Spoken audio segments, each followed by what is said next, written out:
Suso ha escrito sobre ese tema de la noche. En muchas ocasiones siento miedo y en otras me siento el dueño de la noche, en cualquier ciudad de cualquier parte del mundo. Mi interior oscuro e imperfecto es quien me conmueve. Soy espíritu de contradicción, el bien y el mal ya no existen. Yo quería un poco que nos hablara de ese encuentro entre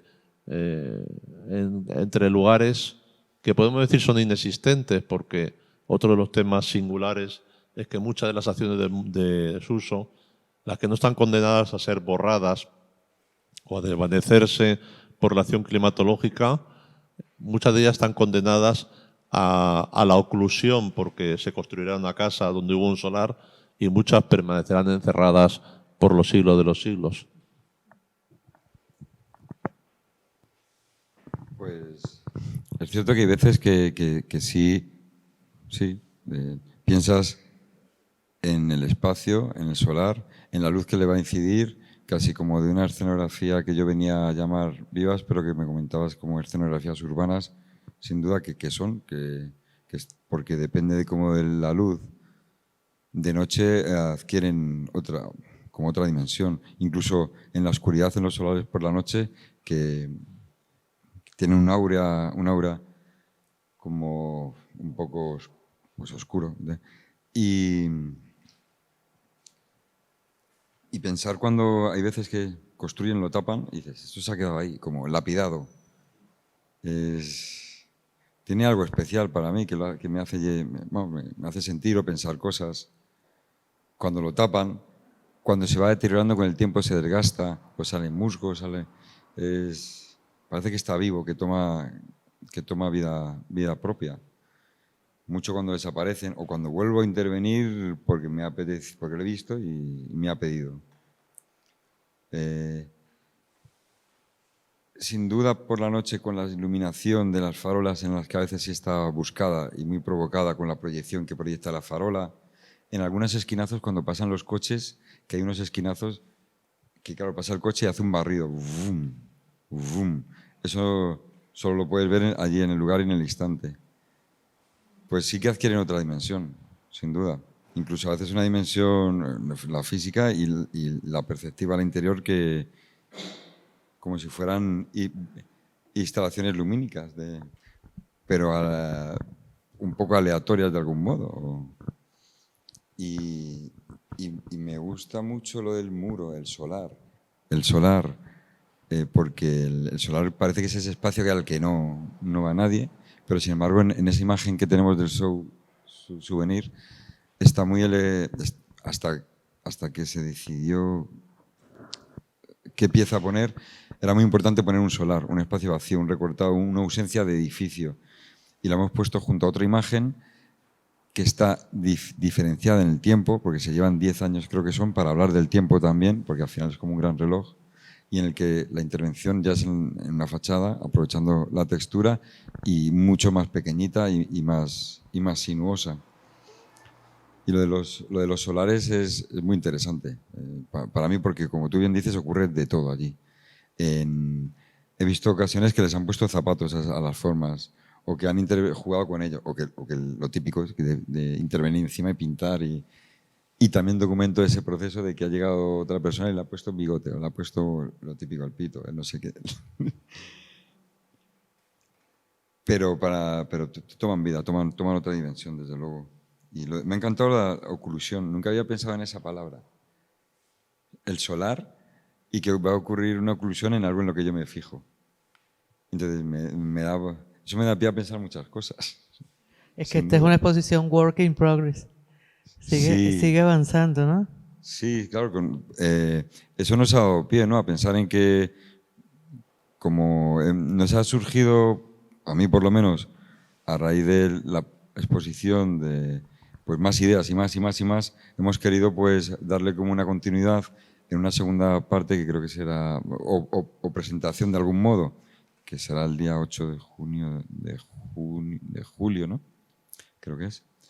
Y por el tema del work in progress y porque mi trabajo es un poco así también, en realidad. Que a veces que me cuesta contenerme porque estás viendo otra cosa y otra cosa y otra, pero hay que contenerse. Porque si no, puede ser una locura, la verdad. Yo creo que este es un buen momento para escuchar los comentarios, las ideas que tengan, las dudas, las preguntas que le quieran hacer a Suso, para continuar con esta, conversación en dos tiempos, ¿no? Por aquí. Mira, yo quería preguntarle a Suso, ese niño que se asomaba por la ventana, ¿en qué momento salió a la calle a pintar? O sea, ¿cuáles fueron las primeras veces que saliste a pintar? ¿Y qué pintabas? ¿Siempre pintaste esta figura o cómo fue eso? Voy a decir una cosa que es importante antes de que él responda, porque él lo sabe y ustedes a lo mejor no lo saben.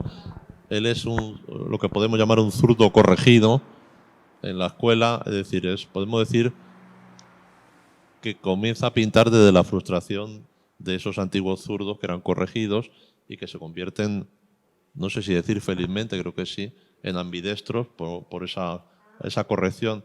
Y eso es un factor, creo, importante de ser conocido.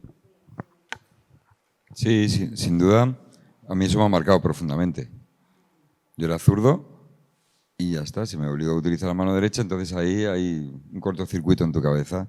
Te cuesta pronunciar ciertas palabras o hablar directamente. Entonces, yo desde niño siempre he sentido que cuando quiero decir algo, voy a decirlo y es como si tuvieses una puerta que está cerrada y siempre vas por esa puerta y siempre está cerrada y te tienes que ir al lado, la abres y ya sales. En ese momento ya te han dicho 70 cosas las personas de al lado, tus amigos, y ya no puedes seguir la conversación. Entonces estás ahí atascado.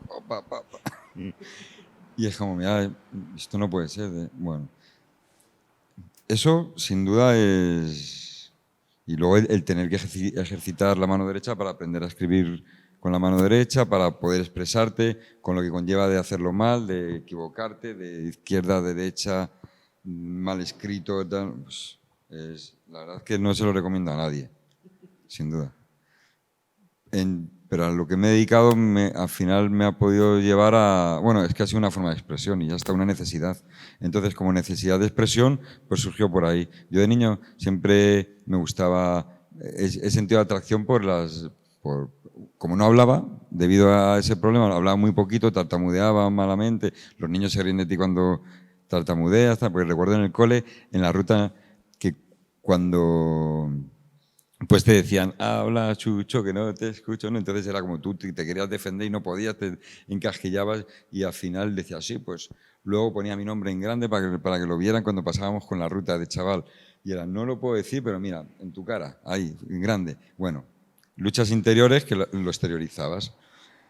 Pero sobre todo es que yo tenía una inquietud artística de siempre. O sea, el observar, el callarte, no poder hablar, o no hacerlo de un modo tan fluido o tan inmediato, o tener que ir a la puerta al lado para que te dejen salir, pues te convierte en un gran observador constante y piensas, reflexionas, le das una vuelta y a mí me inquietaba, me gustaba el arte, la danza, la pintura, el teatro, el cómic, todo lo que te hace viajar, imaginar y entonces pues... Quise ir a escuelas, pero quizás no encontré la manera de llegar a ellas, siendo muy jovencito, pero muy, muy jovencito, un crío. Ya en el colegio pues era el típico que ganaba todos los premios en el cole, dibujando, al que también echaban por caricaturizar a los profesores y hacerle unos retratos de caricaturas. Y bueno, lo tenía, ya estaba ahí. Y es que me pedía hacerlo. Y entonces... pues siendo chaval, pues encontré la vía de poder garabatear, seguir garabateando. Si algo yo he hecho es no haber dibujado, dejar de dibujar nunca, que es algo que todo el mundo hace y que mucha gente deja de hacer. Y yo no lo he dejado de hacerlo. Entonces, pues lo he seguido haciendo. Me decían que no podía o que no podía hacerlo con la mano izquierda, pues lo hacía con la derecha, pues con la izquierda. Entonces, fue una manera de expresarte y empecé a hacerlo en un sitio donde nadie te pone barreras ni límites. Están las legales, pero ahí nadie me decía si lo hacía bien o mal. Entonces ahí me pude convertir en un superguerrero, un superhéroe, con un alter ego en el que nadie me dice si lo hago bien o mal, sino que estaba más que demostrado, era obvio, ya está. Y no necesitaba hablar, con lo cual... Hay algunos momentos en los que ejerce lo que podemos llamar, vamos a decirlo así en tono jocoso, la venganza, que es cuando haces acciones ambidestro, demostrando claramente que no solamente eres capaz de usar la izquierda que nació contigo, sino también la derecha, y pintas con una velocidad de vértigo unos hermosos dibujos que están construidos en la misma acción con ambas manos. Sí, a mí eso me encanta porque hay veces que sí que es un vacile, una venganza, o un decir, mira, es que tengo dos manos. Y entonces juegas, te lo pasas a una mano, te lo pasas a otra, lo haces con las dos a la vez, construyes con las dos a la vez cosas que no podrías hacer solo con una. Y al final es como una danza, una prolongación de lo que sientes por dentro.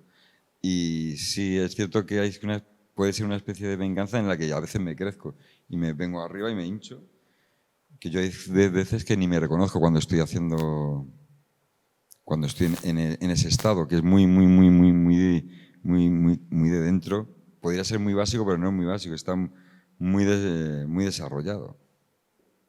Y me gusta lo de la venganza, porque claro, es que os puede decir gente cercana a mí que cuando estoy dibujando con la mano derecha, la izquierda a veces se me pone así.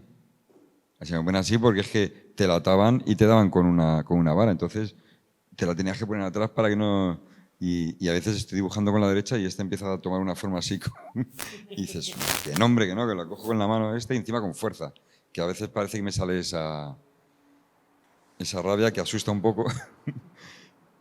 Pero que no, que básicamente es dejarme el espacio, no... Déjame, normal, ya está.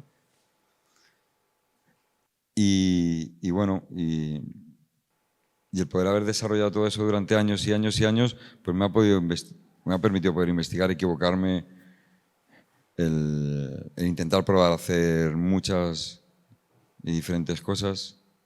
Pero sí, eso es básico en mi formación. Hay varias cosas claves y sí que te agradezco de verdad, sinceramente, que lo acentúes. Porque claro, para mí es algo, pues ya está, es mío. Pero sin embargo es algo que me ha marcado tremendamente.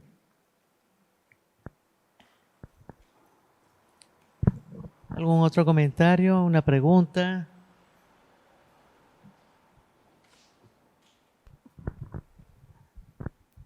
Hola, Suso. Pues he visto muchos solares como este, con tus ausencias. Y siempre me hace reflexionar, como en este ejemplo, que es una casa. Antiguamente había una casa ahí y se nota. Se ve incluso escaleras antiguamente que estaban allí, o incluso baños o habitaciones. Y siempre pausa a reflexionar sobre la vida que había antes, como la presencia.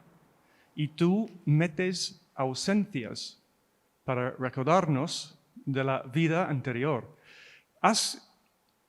En alguna solar, tienes un caso de que tú conocías los habitantes de la casa destruida y has reemplazado con ausencias pensando en ellos. Bueno, Douglas, quien ha hecho la pregunta, es un fotógrafo y conoce mucho los solares porque tiene un gran archivo fotográfico de Madrid, de solares, de murales, de intervenciones.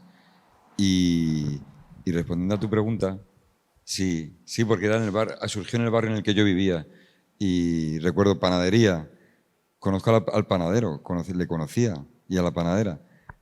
Entonces, cuando lo haces, pues lo haces un poquito más gordito como era él, o más estirado, te lleva un poco a ello, por ejemplo. O en la librería que había, que era como, pues... Y es extraño porque esos lugares que había vida, desaparecen, está el solar, pero está como el recorte, la ausencia, la rememoración. A mí me encanta, vamos. Y intervenir allí y darle la vida no sé, tiene una cosa muy especial, muy mágica para mí, sin duda. Recuerdo una vez en el barrio de Tetuán que estaba en una situación así, era la casa de un amigo mío, muy, muy buen amigo mío, ya no estaba en la casa, una casita baja, y estaba allí jugando, interviniendo. Y nada, entonces vinieron unos policías y me dijeron que no podía hacerlo. Yo le decía, estoy dentro de la casa de mi amigo. Me dijo, no estás en la calle. Digo, no estoy en la calle, estoy en un solar en el que había una casa que ya no está, pero esto no es la calle. No, pero estás en la calle. No estoy en la calle, estoy en propiedad privada, pero al no estar vallada, realmente no está considerado como calle. Bueno, pues claro, cada uno ve su versión. Fue muy interesante esa discusión porque estábamos, no, que estoy dentro, no, que estoy fuera, no, que estoy fuera. Y ellos me decían, estaba fuera, no, yo estoy dentro, no. Y sin embargo era la pared de mi amigo que unos días antes, esa pared yo la había intervenido porque era la pared de mi amigo y se la había pintado porque era mi amigo. Y sobre esa pared pintada con permiso cuando estaba cerrada, ahora que ese espacio al estar abierto ya no tenía el permiso para hacerlo, pues también fue otra situación muy interesante. Me interesan mucho esos lugares que no están definidos. Por eso también un poco el juego del título de la exposición, espacio disponible. Es un espacio disponible para jugar, para investigar, para, como en los solares, que ocurren cosas, que ocurre lo no estrictamente controlado. A mí uno de los momentos más bonitos de tu trayectoria me parece que es cuando intervienes legalmente la fachada, la medianería de la Plaza de Leopoldo de Luis, que ha sido la zona del barrio en donde has estado trabajando con tus acciones en solares, y haces como una especie de figura compuesta de múltiples figuras. Leopoldo de Luis fue un poeta social de la posguerra, represaliado, en fin, un poeta que podría haber suscrito eso tan bonito de Cirlot, de la multitud innumerable, sin otro destino que la sombra, la nada, la ceniza. Y ese proceso tuyo en el que estás en los solares, en las proximidades, creo que alguno en la propia plaza antes de que se reforme, que coincida con el poeta Leopoldo de Luis y que luego se convierta en una especie de homenaje, vamos a decirlo así con tu terminología, legal a ese poeta, me parece como uno de los procesos más hermosos de tu obra. Sí, sin duda son esas cosas que no son estrategias, sino que se van surgiendo, se van provocando, se van encontrando y es algo que como que encaja muy bien para quien sepa quién es el señor al que le pusieron el nombre de la plaza. Que por cierto, esa intervención me invitaron a hacerla por eso, porque habían inaugurado una plaza en un lugar donde no había una plaza, en un lugar donde había durante muchos años solares o construcciones sueltas. Y entonces toma otra dimensión, sin duda, porque además la intervención es pues con muchas ausencias de tamaño humano real, pues conforman una grande, ¿no? Que tiene mucho simbolismo. De hecho, esa imagen la han cogido diferentes partidos políticos para sus campañas, para carteles, sin pedir permiso. Por cierto, sin permiso. Sí, qué curioso. O sea, lo han cogido, sí, muy divertido. Y justo en ese barrio, en esa zona en la que yo había nacido, que era estrecho, yo luego me fui a vivir más arriba a Tetuán, a la zona norte. Bueno, tengo la documentación de 20 años atrás en todas esas calles que luego han sido una plaza, de diferentes y constantes intervenciones y transformación del espacio, de ser pequeñas callejuelas hasta que llegó a ser y es una gran plaza. Y yo todo el trabajo que hacía antes era autónomo, independiente y otra vez digo, sin permiso, a que fuera una invitación formal de, mira, desde el Ayuntamiento de Madrid te invitamos a que hagas una intervención en esta plaza porque la comisaria del proyecto conocía mi trayectoria y quería que quien interviniese en esa plaza fuera alguien que tuviese relación con el barrio, con lo cual eso fue muy bonito también, que no fue una intervención, bueno, que venía ya pensado de que fuera alguien que tuviese que ver con el lugar. De hecho, los mismos vecinos de la Medianera lo reconocieron y alguno me decía, me voy a hacer una foto contigo, se lo puedo mandar a mi hijo, vente a tomar un café, te invitamos a comer. O sea que fue una experiencia muy bonita. Fue muy real, lo reconocían de toda la vida y fue como ponerlo en alto, en grande, presentarlo. Eso en el aspecto formal, pero el que encima sea en la plaza del nombre de un poeta, y no de un poeta, sino de este señor, y con lo que decías de las cenizas, de la sombra, o sea, abre una dimensión, o sea, aquí hay para investigar y jugar y por eso sin duda es un momento clave también, y más en Madrid, donde no se hacían medianeras desde hacía un montón de años. Creo que fue de las primeras, bueno, una de las poquitas que se hizo en casi 2 décadas. Ahora mismo sí, ahora se hacen un montón. Porque la anterior, yo recuerdo una de las primeras grandes medianeras que hice, fue en un proyecto muy interesante que se llamaba La Ciudad Inventada, era un nombre precioso, en el que se veían los huecos de las habitaciones, pero y fue una intervención en un edificio en diferentes pisos. Y fue la primera vez que utilicé colores, ya que ahí estaba invitado, era un proyecto comisionado, y había más artistas como Alberto García Lis, Ana Laura Vigas Luna, La Fural Bauses, Jaime Jerins. Fue muy interesante y la experiencia para mí fue única, entonces fue como un velo y ahí pusimos colores, fue muy diferente. No tiene nada que ver, aunque tiene mucho que ver, con la intervención de la plaza del poeta Leopoldo de Luis. Y sin embargo es de las que me gusta, como además está pasando el tiempo porque se está desgastando de una manera preciosa. Cuando hice esa intervención me decían que si no iba a fondear todo, a enlucirlo. Enlucirlo se referían a fondear de blanco, cuando lo que hice fue básicamente aprovechar ya lo que había. Y el paso del tiempo que está teniendo es bastante aceptable y tiene ya, es del 2013, si no me equivoco.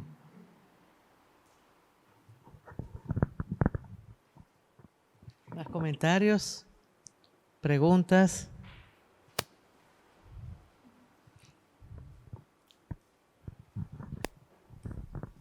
Hola, buenos días.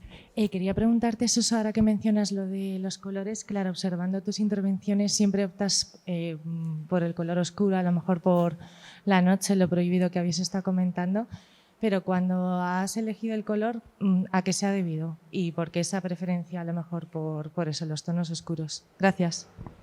Bueno, en esta referencia que he hecho de los colores es porque era un festival, un gran festival que hicieron en el espacio público, y en el que se ponía, era la celebración de las personas en la calle, y es que las otras intervenciones son autónomas, son cuando voy yo caminando por la calle, son sin grúa, son sin comisionado, sin permiso, una vez, ¿no? Y lo de que sean oscuras, negras, es porque es el color más inmediato que tienes y el que más te sirve para todo, pero aparte por la noche adquieren como un aura ahí con ese zigzagueo que tienen no definido del todo, como que se funden y te dejan un poco más a la insinuación y más a lo desconocido, a lo oculto, a ese mundo interior no tan definido, al mundo de las tinieblas, pero no en el aspecto tenebroso o oscuro, no malo de las tinieblas, sino a lo desconocido. Cuando ya estás poniendo un color, ya hay una intención. Para mí ya hay más intención. Y lo hago. Y tengo otras series con las que trabajo mucho el color. Y también porque quizás es más conceptual o más de la idea. Yo creo que tus figuras negras, vamos a decirlo así, tienen que ver con... En fin, vamos a citar otra vez un verso muy bonito de Paul Celan que dice verdad quien dice sombra. Y es porque muchas hay como ese juego entre lo que estuvo, lo que ardió y la sombra. Por eso tú has dicho antes también, durante los momentos inmediatos a la pandemia, salían muy pocas horas y tal, había algo que no sabía si era una presencia real, como algo que se ha desvanecido y es una sombra. Sí, sin duda es eso, que es lo principal, que no lo he dicho, que es casi una sombra proyectada de un cuerpo que no está, que soy yo, en un principio. Porque de algún modo también tiene una reivindicación muy de los orígenes, que es del yo estuve aquí, de donde vengo yo, del graffiti. Pero es como la firma sintetizada y pensada, conceptualizada. De hecho, a veces lo mezclaba con mi nombre, con la palabra. Y es el que yo he estado aquí, ya no estoy, se ha congelado ese momento y ahí se ha quedado. Y las primeras que hacía, las hacía para la pared, suelo hasta mis pies. Y acababa siempre con las zapatillas manchadísimas, que se veía el hueco, la ausencia de mis pies. Estoy leyendo a Quiñao, el campanero que dejó su sombra, o hablaba de la sombra de Hiroshima, relacionándolo un poco con esas figuras tuyas, aunque también creo que tienes luego como un lado virtuosista. Quiero decir que frente a las ausencias, que son como el lado poético, metafísico, el lado de lo que estuvo y ardió, desapareció. Luego está la parte un poco paisajística, de la que hemos hablado poco, que son esos paisajes de dos partes. Ahí tenemos un poco una ilustración en la casa pequeña, en los que aprovechas lo que ya no son exactamente accidentes, las situaciones que encuentras, y actúas como lo que podríamos llamar un paisajista contemporáneo, pero un paisajista tradicional. Hay dos partes, representan normalmente el suelo, representan el cielo, los personajes están en mitad de a veces de esa nada, a veces portan su sombra, a veces están nadando, un tema del que no hemos hablado, que hay muchos personajes tuyos que están como flotando en el agua. Interesante lo de paisajista, porque en realidad sí, yo no lo había pensado. Y de algún modo, sí, es que es... Y este espacio justo también es al final como un landscape, ¿no? Un paisaje, los dos planos. Y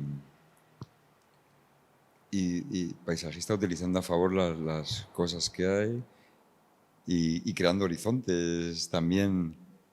Claro, casi como si fuese iba a decir Turner, no, perdón. Pues sí, los pintores que hacían esos grandes espacios sublimes que te hacían como perder también la relación del tamaño, ¿no?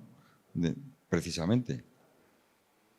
Sí, eso me encanta, la verdad, porque es un poco esa es la sensación que tengo en ese sueño y cuando paseo por la ciudad, de verte gigante y a verte minúsculo y yendo por los huecos, sí. Y también la utilización de ese medio cuerpo que sale del agua, del suelo, que puede ser agua, que puede ser suelo, que realmente parece agua porque se ve el reflejo. Es un poco la contención esa del estar dentro, fuera, del estar en el mundo real, el matérico, el ideal, el de que estoy aquí pero puedo tener un pie en otra dimensión aun pudiendo estar aquí, que son como esas pistas que hay en alguno de las obras, de los cuadros que hemos traído aquí de gran formato, como casi una clave para dar un aspecto más figurativo y simbólico para entrar, pero que pueden funcionar perfectamente esas obras sin ver nada de eso. Como cuando hacía referencia a las manchas de algunas de estas piezas. ¿Más comentarios? Yo estoy tomando notas de lo que estáis diciendo vosotros. Para el segundo montaje. Sí, pero a título personal, porque me están sugiriendo muchas ideas. Cuando comentabas lo de Hiroshima, lo del hombre de la campana, pues sin duda es tremendo. En una ocasión hice una serie en la que rociando, poníamos personas en la pared y rociando, al quitarse quedaba su silueteado. Y la verdad es que es conmovedor ver algo así porque te evoca a lo que comentabas, sin duda. Pero sí, eso puede ser para la siguiente presentación, sin duda. Bueno, de hecho, los queremos invitar a seguir esta programación porque dado que la exposición sigue creándose día a día, pues también haremos un conjunto de actividades alrededor de esta exposición que se va a extender hasta el mes de agosto. En todo caso, yo los invitaría a que hagan un recorrido físico o virtual por la zona de Altos de Extremadura, en forma física, bueno, con el plano que ya tienen allí, y en forma virtual con el QR que tienen abajo, para que puedan ir descubriendo y redescubriendo e inclusive viendo donde no ha intervenido Suso, porque seguramente también ahí aparecerán sus personajes. Quiero con esto entonces, si ustedes están de acuerdo, pues, y si no tienen algo más que decir, que ha sido una charla estupenda, un encuentro estupendo, pues quiero entonces darles las gracias por habernos acompañado hoy. Nuevamente invitarlos a que continúen la programación de esta exposición y por supuesto siempre bienvenidos a nuestro espacio. Muchas gracias y feliz domingo.